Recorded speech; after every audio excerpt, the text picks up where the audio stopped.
They were sitting down to eat, the kind of quiet evening every family recognizes. A home that felt safe, a routine that felt unbreakable. Then, something shifted. Not a scream, not a warning, just a moment where a teenage mind finally fractured. And by morning, an entire family was gone. How does a normal dinner night turn into a family annihilation without anyone seeing it coming? Stay with us, because the truth behind this case is far more disturbing than the headlines ever admitted. From the outside, the house looked like hundreds of others. A modest home tucked into a quiet neighborhood in Springfield. Neutral paint, a trimmed lawn, the kind of place where nothing ever made the news. This was not a home people whispered about. It wasn't chaotic, it wasn't broken, it was stable. And stability is dangerous because it convinces everyone that nothing bad can happen here. Inside that house lived a family that believed in education, structure, and doing the right thing even when it was difficult. At the center of that family was a teenage boy named Kip Kinkle, 15 years old, slight, quiet to the point of invisibility. He wasn't popular, but he wasn't notorious either. Teachers described him as withdrawn. Classmates described him as weird, but not threatening. The kind of kid who kept his head down and avoided attention. Nothing about him screamed danger. That was the illusion. Welcome to Unimaginable True Crimes. Here, we expose the unimaginable, one case at a time.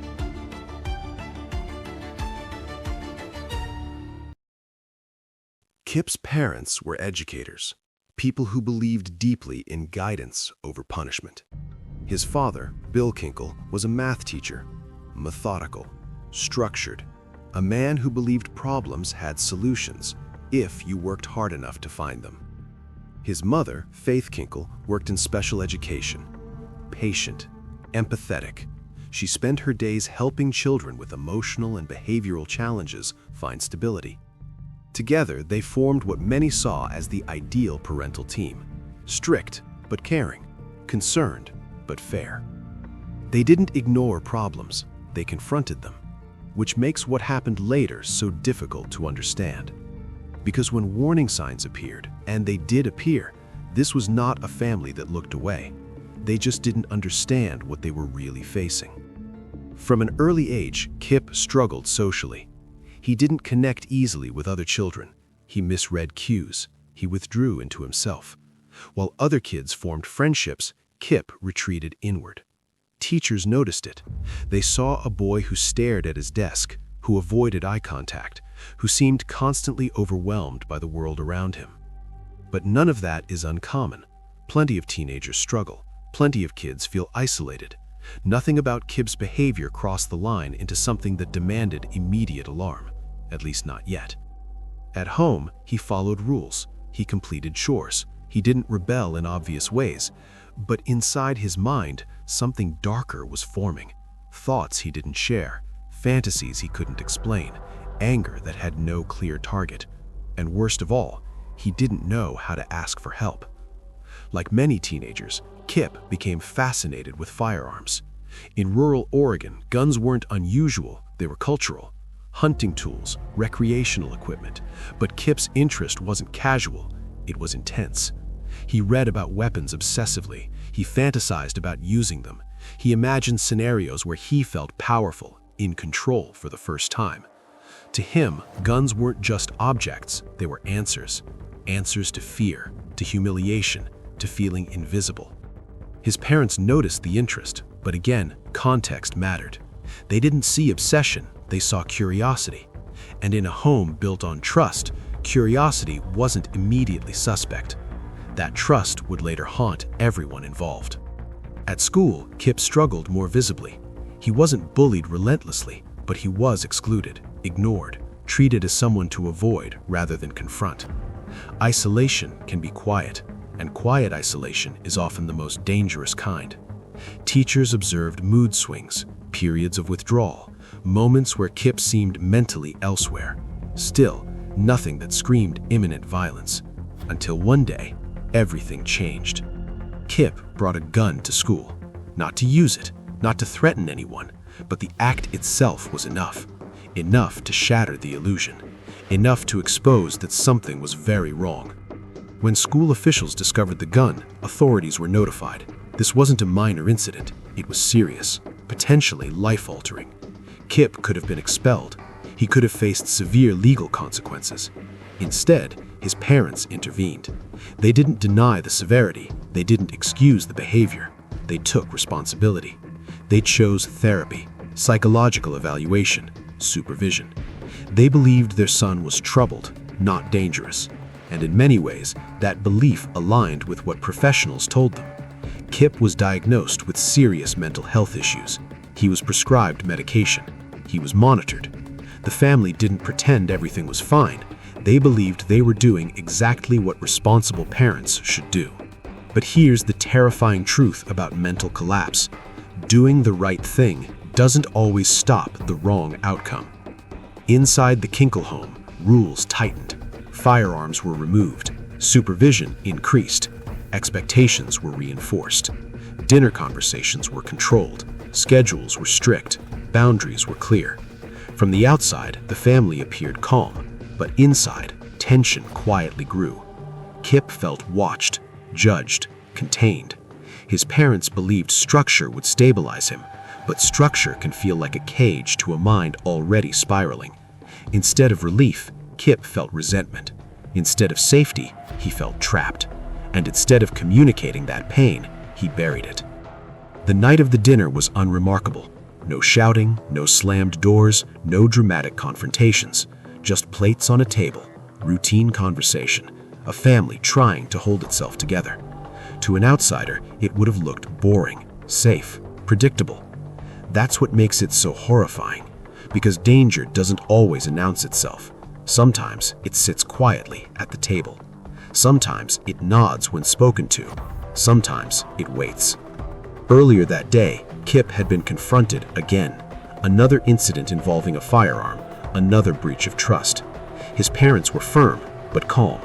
They believed intervention was still possible. They believed consequences would redirect him. They believed time was on their side. They were wrong. Inside Kip's mind, a decision was forming. Not sudden, not impulsive, but inevitable, at least to him. A belief that everything would only get worse, that he would never escape control, that there was only one way to end the pressure. Mental illness doesn't always look like chaos. Sometimes it looks like silence. Sometimes it looks like obedience. Sometimes it looks like a teenager eating dinner with his parents. The illusion held. Neighbors slept peacefully. The house lights turned off. The neighborhood settled into routine nighttime stillness. And behind closed doors, a line was crossed. One that could never be uncrossed. Nothing about that night screamed danger, and that's the most unsettling part. Because if this family, educated, attentive, proactive, couldn't see what was coming, who could? If you think this story is about a sudden snap, you're not ready for what comes next, because the cracks were already there, and they were about to split wide open. If you think you know where this is going, you don't. Stay with us. From the outside, it looked like the crisis had passed. The gun incident at school had been handled. The authorities had stepped back. The family had closed ranks. Life, at least on the surface, was moving forward again. But this is where true crime stories often deceive us, because the most dangerous phase doesn't come during the explosion. It comes after, when everyone believes the worst is over. Inside the Kinkle household, the pressure didn't disappear. It intensified. After the school incident, rules became tighter. Schedules were monitored. Bedrooms were checked. Conversations were no longer casual. They were corrective. For Kip Kinkle, this felt like suffocation. Every movement was observed. Every silence questioned. Every emotion filtered through adult concern. His parents believed vigilance equaled safety, but for Kip, vigilance felt like surveillance, and surveillance breeds resentment. He stopped talking openly. He learned how to perform compliance. Yes, sir. Yes, ma'am. I understand. But inside his mind, something was festering. Kip was placed in therapy. On paper, it was the right move. Sessions with professionals, medication prescribed, regular check-ins. But therapy only works if the truth is spoken, and Kip didn't speak it. He minimized his thoughts, downplayed his fantasies, gave answers he believed adults wanted to hear. When asked about violence, he denied it. When asked about anger, he redirected. When asked about fear, he stayed silent. Mental illness doesn't always present itself honestly, especially when the patient is afraid of consequences. And Kip was terrified of one thing above all else: losing what little autonomy he still had. Going back to school didn't bring relief. It made everything worse. Whispers followed him down hallways. Eyes lingered longer than before. Teachers watched him differently. He wasn't just that quiet kid anymore. He was a risk, a potential headline. Isolation deepened. Lunches were eaten alone. Group work felt impossible. Even silence became suspicious. And with each passing day, Kip felt himself shrinking further inside his own head. At night, sleep didn't come easily. When it did, it was fractured. Intrusive thoughts invaded his mind, uninvited and relentless. Images of violence, scenarios he didn't fully understand, a growing belief that his life was spiraling beyond repair. These weren't passing thoughts. They looped, replayed, evolved, and the more he tried to suppress them, the stronger they became. That's the paradox of untreated or undertreated mental collapse. Resistance feeds the monster. Looking back, investigators and psychologists would later identify red flags, but at the time, they didn't look dramatic. Kip withdrew even more. He lost interest in the future. He expressed hopelessness subtly. Statements like, "It doesn't matter anymore. Nothing's going to change. I'm tired."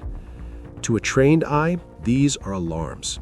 But to parents already exhausted and trying their best, they sound like teenage despair. And despair is common. That's what makes it deadly. One problem loomed larger than the rest: guns. Firearms had been removed from the house, or so everyone believed. But obsession doesn't disappear just because access is restricted. Kip thought about guns constantly. He researched them, remembered them, replayed the sensation of holding one, and in moments of desperation, he sought them out again. This wasn't defiance, it was compulsion, a sign that control was slipping. Then came another discovery, another breach of trust, another firearm-related incident. This time, there was no ambiguity. Kip had lied, again. For his parents, this was devastating. They had defended him, advocated for him, trusted him, and now that trust was eroding. But even then, their response wasn't rage. It was disappointment, firm, measured, controlled. They believed consequences would correct behavior. They believed boundaries would restore balance. They believed love plus discipline equaled safety. They never imagined fear was now driving their son. To Kip, the confrontation felt final, not just punishment, but exposure. He believed his parents saw him now, not as a son, but as a problem, a threat, a failure. This belief, whether true or not, became reality in his mind. And when perception replaces reality, danger follows. He felt cornered, humiliated, certain that his future was already ruined. That night, Kip didn't explode. He didn't yell. He didn't cry. He didn't threaten. He nodded. He complied. He retreated. But something fundamental had shifted. This wasn't rebellion. It was resignation.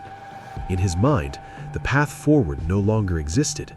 And when a person believes there is no future, the present becomes unbearable. Dinner that evening was calm, almost unnervingly so. His parents spoke about next steps, about therapy adjustments, about rules. They believed they were steering him back. Kip listened, answered politely, kept his eyes down. What they didn't see was the internal disconnect, the moment when a person stops seeing others as real, stops seeing consequences as relevant, stops seeing tomorrow.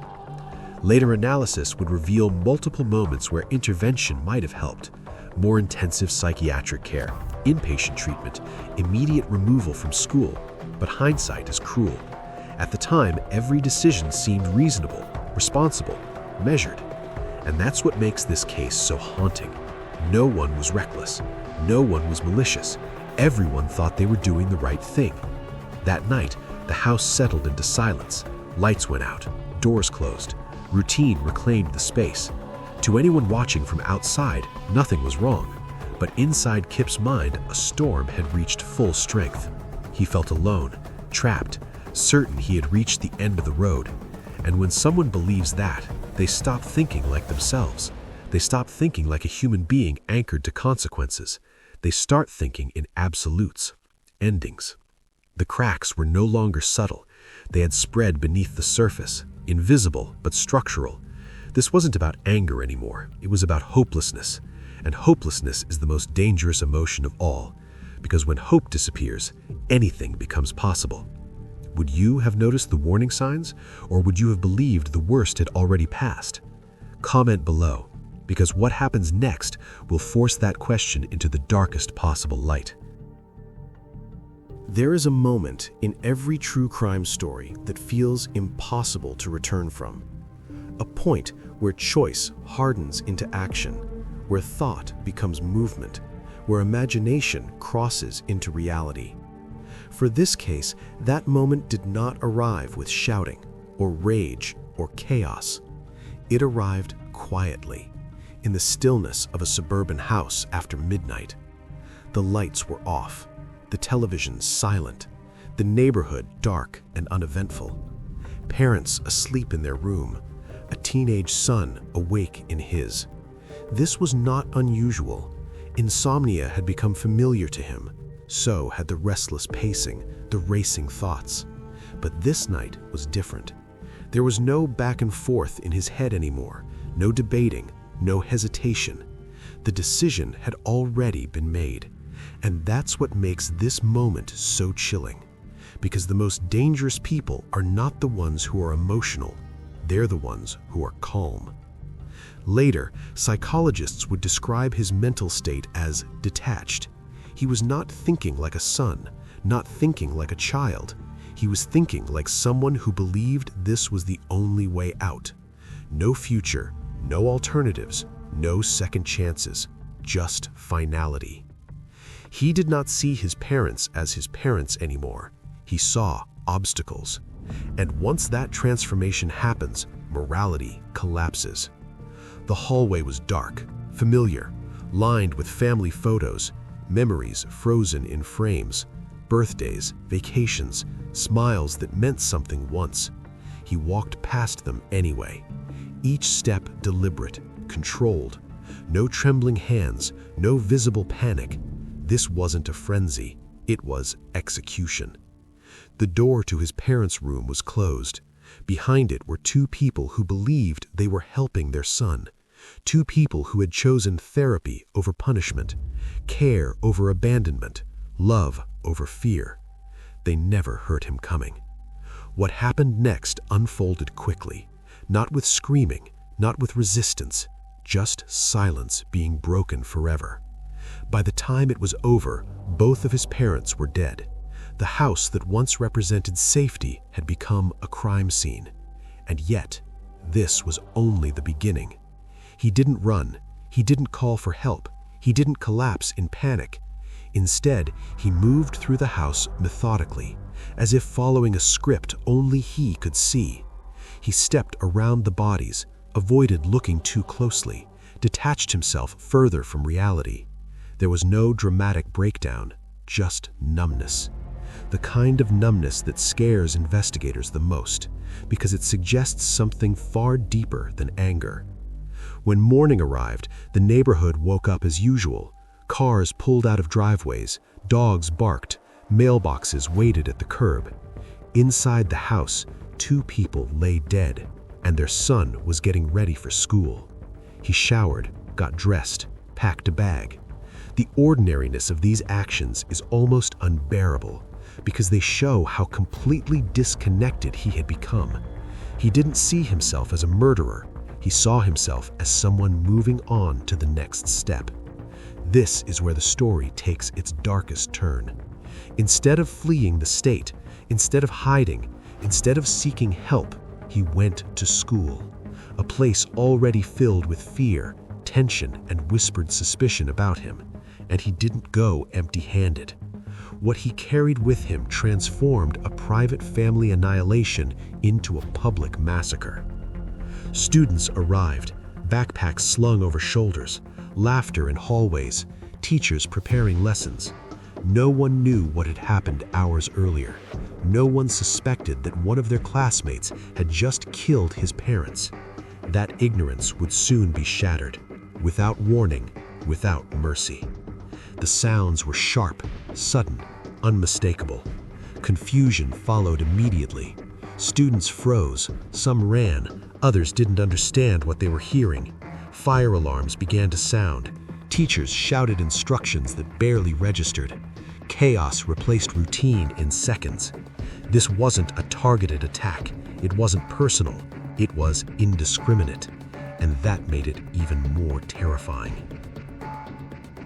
The school erupted. Screams echoed. Doors slammed shut. Desks were overturned as barricades. Some students escaped through windows. Others hid in closets and classrooms. Time warped. Seconds felt endless. Minutes vanished. And through it all, he moved with purpose. Not frantic, not screaming, just continuing what he believed he had already started. Police arrived quickly. Sirens cut through the chaos. Officers flooded the campus. And then, as abruptly as it began, it stopped. He was taken into custody without resistance. No dramatic shootout, no final stand. Just a teenager standing still as officers approached. Alive, uninjured, and eerily calm. At first, authorities believed they were dealing with a school shooting, a horrific one, but still contained to the campus. Then police traced him back to his home. What they found there changed everything. 2 bodies, his parents, killed hours earlier. Suddenly, the narrative shifted. This wasn't just a school attack, it was a family annihilation followed by mass violence, a level of escalation that stunned even seasoned investigators. News spread rapidly. Parents rushed to the school. Families waited for names. Hospitals filled with the injured. The town went silent in shock. How could this happen here? How could a family known for education and care produce this? How could so many warning signs exist and still not prevent this? There were no easy answers, only grief. In custody, he did not fight. He did not cry uncontrollably. He answered questions calmly, detached, as if discussing someone else's life. That demeanor unsettled investigators more than rage ever could, because it suggested that something inside him had shut down long before that night. By the end of the day, multiple people were dead, dozens were injured, an entire community was traumatized, and the question everyone asked was the same. How does a child murder his parents, then walk into a school and keep killing? There was no single answer, only layers of failure, illness, and missed intervention. This was no longer a story about warning signs. It was about irreversible damage, lives erased, families destroyed, a town forever marked. But even now, the darkest truth hadn't fully surfaced yet, because once the investigation began, everything people thought they understood would be challenged, and the most disturbing revelations were still ahead. When the gunfire stopped, silence didn't bring relief. It brought confusion. Sirens still screamed. Parents still ran. Police radios crackled with half-answers. What officers believed they had walked into, a school shooting, was already one of the worst nightmares any town could face. What they would soon discover was far worse. In the immediate aftermath, investigators focused on the obvious. A teenage shooter, a school under siege, victims in hallways and classrooms. Standard procedures took over. Lock the campus down, secure witnesses, account for every student. No one yet knew that this was not a single crime scene, it was 2. As officers pieced together the suspect's identity, they moved quickly. They traced him back to his address in Springfield. At first it was procedural. notify parents, secure the residence, gather background. But the moment they entered the house, the case changed forever. 2 bodies, his parents. Bill Kinkle and Faith Kinkle lay dead, killed hours before the school attack. The realization hit investigators like a physical blow. This was no longer a mass shooting alone. It was a family annihilation that preceded public violence. Most crimes fit patterns. Most perpetrators fall into categories. This one refused to. The parents were not abusive. There was no history of domestic violence, no evidence of long-term neglect. In fact, everything pointed to the opposite: educated, involved, proactive. That contradiction immediately complicated the investigation. If this family did everything right, then what went wrong? The suspect sat across from detectives quietly, not shaking, not yelling, not pleading, just still. Kip Kinkle answered questions with an unsettling calm. He admitted to killing his parents. He admitted to the school attack. There was no attempt to deny responsibility, but there was also no emotional response. This wasn't bravado, it was detachment. Confessions are supposed to bring clarity. This one didn't. Instead of rage-filled explanations, Kip spoke of voices, of pressure, of feeling trapped, of believing there was no future. He described his parents not as enemies, but as barriers. Barriers to escape, barriers to control, barriers to ending the pain. This language sent a chill through the room because it suggested something deeply psychological, not impulsive violence. Almost immediately, the legal system faced its most difficult question. Was Kip Kinkle criminally responsible, or was he so mentally ill that he could not understand the nature of his actions? Psychiatrists were brought in. Evaluations began. Diagnoses piled up. Severe depression, psychosis, possible schizophrenia-like symptoms. The voices he described were real to him. The fear was real to him. But did that make him legally insane? That question would divide experts and the public. As details emerged, attention shifted outward, to schools, to therapists, to the juvenile justice system. People asked the same question over and over. How did this not stop sooner? Records showed prior warnings, a gun brought to school earlier, mental health interventions already in place, parents actively involved. The system hadn't ignored the danger, it had underestimated it. Investigators combed through every decision point. Should he have been institutionalized after the first gun incident? Should firearms laws have intervened more aggressively? Should the school have expelled him? Each should came with consequences. At the time, none of the choices looked reckless. They looked humane, balanced, measured. But when stacked against the outcome, they looked insufficient. National media descended on the town. Cameras outside the courthouse, headlines flashing across screens. The narrative shifted rapidly, from school shooter to mentally ill teen to family annihilator. Each label carried weight, each shaped public opinion, and none captured the full truth. As investigators spoke with friends and colleagues of the parents, a painful picture emerged. They had tried, they had advocated, they had followed professional advice, and now they were gone, killed by the very child they had worked so hard to save. That reality made the case emotionally radioactive, because blaming the parents didn't fit, but absolving the system felt impossible. Prosecutors faced a dilemma. They could pursue the harshest punishment available, or they could acknowledge the role of mental illness. They chose both. The argument was simple. Mental illness may explain the behavior, but it does not excuse it. Lives were lost, communities destroyed. Responsibility had to land somewhere, and that somewhere was the teenager who pulled the trigger. Defense attorneys argued the opposite, that Kip was not a monster, but a child in psychiatric collapse.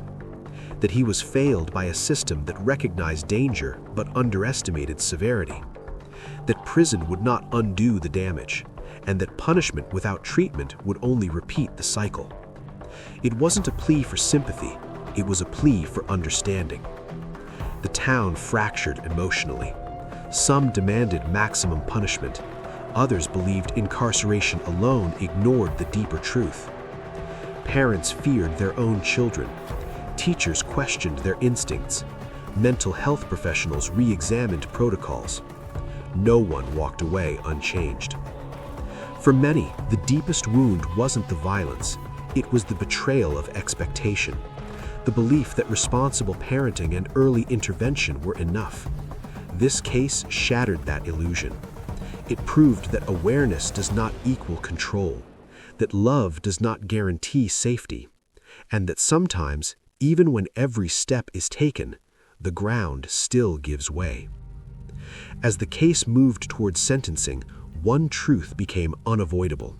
There would be no resolution that felt fair, no verdict that restored balance, because nothing could bring the dead back, nothing could untraumatize the survivors, and nothing could rewind the night when a family quietly went to bed, unaware they would never wake up together again. Investigators closed their files.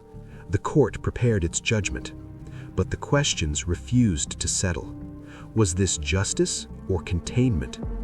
Prevention failure or inevitability? Evil or illness? The system had reached its conclusion, but the truth was still unsettled, and the aftermath would linger far longer than any sentence. Long after the gunshots faded, the silence remained. Not the peaceful kind, not the healing kind. The kind that lingers in classrooms where desks are still scuffed from panic. The kind that settles into bedrooms where parents stare at the ceiling at night, replaying the day everything changed. The kind that wraps itself around a town and refuses to let go. In Springfield, life did not return to normal. It learned to exist beside trauma. In the immediate aftermath, the community moved in survival mode. Funerals were planned. Hospitals treated the wounded. Counselors flooded schools. Names were spoken carefully. Faces appeared on news broadcasts. Candles flickered on sidewalks and football fields. Parents held their children tighter. Teachers struggled to stand in front of classrooms. Students tried to understand how a regular school morning had turned into a nightmare. And at the center of it all was one name, spoken with fear, anger, confusion, and disbelief. Kip Kinkle. Among all the victims, 2 were already being quietly overshadowed: his parents. Bill Kinkle and Faith Kinkle were not killed at school. Their deaths didn't unfold in public view. There were no survivors to tell their final moments. Yet their loss cut just as deep. Colleagues described them as dedicated educators. Neighbors described them as attentive parents. Friends described them as exhausted but hopeful. They had lived with fear. They had sought help. They had followed professional advice. And in the end, they paid with their lives. That reality haunted every conversation that followed, because if they couldn't stop this, who could? When the case moved to court, the expectation was clarity. Trials are supposed to deliver closure. Sentencing is supposed to feel final. But this courtroom carried a different weight. This was not a question of who did it. That was never in doubt. The question was why, and what to do with that answer. Prosecutors laid out the facts: multiple murders, careful planning, actions taken over the course of hours. They argued that regardless of mental illness, Kip understood what he was doing. He knew right from wrong. He attempted to avoid consequences. He acted with intent. To them, anything less than the harshest sentence would dishonor the victims. The defense painted a different picture: a boy unraveling long before the night of the murders, a mind overtaken by psychosis, a teenager who heard voices and believed the world had closed in on him. They described his actions not as cruelty, but catastrophe, a mental health failure, a system failure, a tragedy layered on tragedy. and they asked the court to consider something deeply uncomfortable. What if punishment could not fix what was broken? Psychiatrists testified. Some said Kip was legally sane, others said he was profoundly psychotic. There was no consensus, and outside the courtroom, neither was the public. Some demanded life without mercy. Others believed lifelong incarceration ignored the role of severe mental illness. Talk radio erupted. Newspaper editorials clashed. Dinner tables across America argued the same question: is this evil or illness? In the end, the court chose certainty over ambiguity. Kip Kinkle was sentenced to decades in prison, effectively a life sentence, not because the system believed it understood him, but because it believed it had no safer alternative. There was no celebration, no sense of victory, just a quiet understanding that nothing about this outcome felt just, only necessary. Behind bars, Kip aged. The boy became a man. The teenager became an inmate. Reports described him as compliant, quiet, introspective, at times remorseful, at times distant. He received psychiatric treatment, medication, evaluation after evaluation, and yet no amount of analysis could fully explain how everything had collapsed so completely. Because mental illness explains behavior, but it does not erase consequence, and consequence followed him every day. The school reopened, but it was never the same. Security increased, drills became routine, trust became conditional. Students who had hidden under desks graduated carrying invisible scars. Teachers who had locked doors and whispered instructions never forgot the sound of gunfire. This case became part of a larger national reckoning: school safety, gun access, mental health intervention. Questions multiplied faster than answers. This wasn't just one tragedy, it became a reference point. Law enforcement agencies revised protocols. Schools reconsidered warning signs. Mental health professionals debated thresholds for institutionalization. Every future case involving a troubled teen carried the shadow of this one.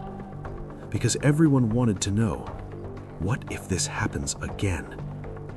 Years later, the case still refuses to settle into a simple narrative, because there is no villain without context, and no context that softens the damage.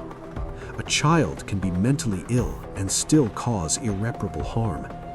Parents can do everything right and still lose everything. Systems can intervene and still fail. These truths coexist uncomfortably, and that discomfort is the legacy of this case. If Kip had been hospitalized sooner, would it have stopped him? If gun access laws were stricter, would the timeline have changed? If warning signs were interpreted differently, would lives have been saved? There are no definitive answers, only probabilities, and probabilities offer little comfort to those who bury loved ones. This story is not just about violence, it's about illusion. The illusion that danger always looks dangerous, that love is always enough, that prevention is simple if intentions are good. The Kinkle family believed in those illusions.